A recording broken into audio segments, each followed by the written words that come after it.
Tipa, rekomandohet një piramidë ushqimore që ka të bëjë me një mëngjes të bollshëm, një drekë të mjaftueshme, një pasdite që mund të themi e kemi marrë në sasi ekstremisht të vogël dhe mundësisht të shmanget vakti i darkës.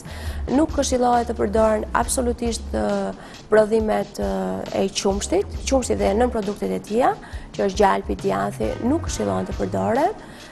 Mund të përdoret vetëm kosi, është një acid laktik që ndihmon shumë mirë në zvoglimin, në mos fryrjen e barkut.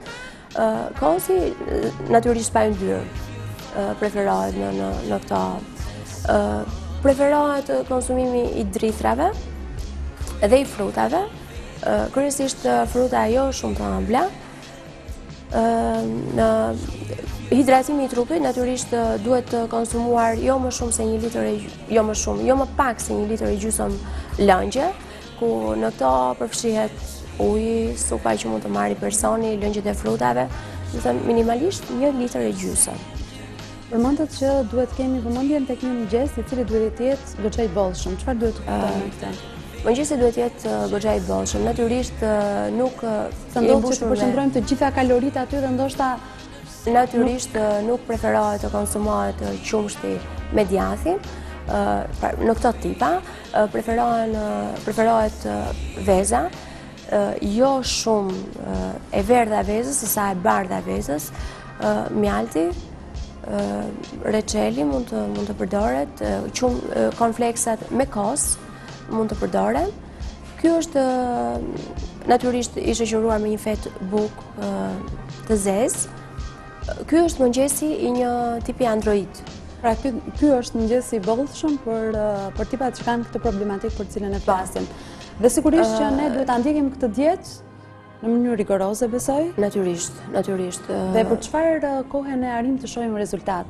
Pra nëse nga ky moment dikush që është duke na dëgjuar dhe fillon që të mbajë këtë dietë të cilën e përmendëm, për sa kohë do të shohë rezultat në trupin e tij?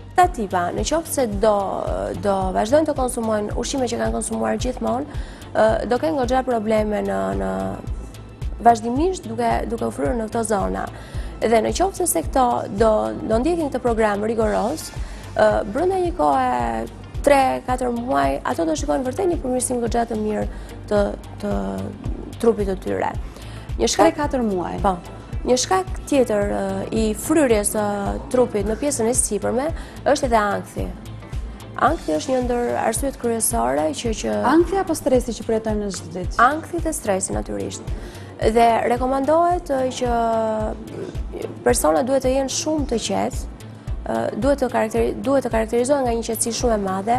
Në momentet kur ushqehen, duhet të ushqehen me një kohë zgjatje nuk duhet të ushqehen shumë shpejt. Ushqimi duhet të përtypet shumë mirë. Nuk duhet të kalohet ushqimi në aparatin tretës për pa u përtypur mirë me dhëmbën një herë. Kjo është një arsye shumë e fortë për këta persona dhe natyrisht shmangja e ankthit dhe e stresit është një arsye mjaft e mirë për të edhe një kurs ndoshta për të patur rezultatin e dëshiruar për të dyja rastet. Anila, të falenderoj vërtet shumë që ishe prezent në këtë studio, vërtet që ndoshta kishim ende për të përcjellë informacion, por kemi një kohë të limituar. Sigurisht që ti tashmë jemi kesh e shtëpisë tonë dhe herpasere do të mirëpresim për të përcjellë një informacion për të patur një trup bukur edhe të dëshirueshëm nga të gjithë. Falenderoj.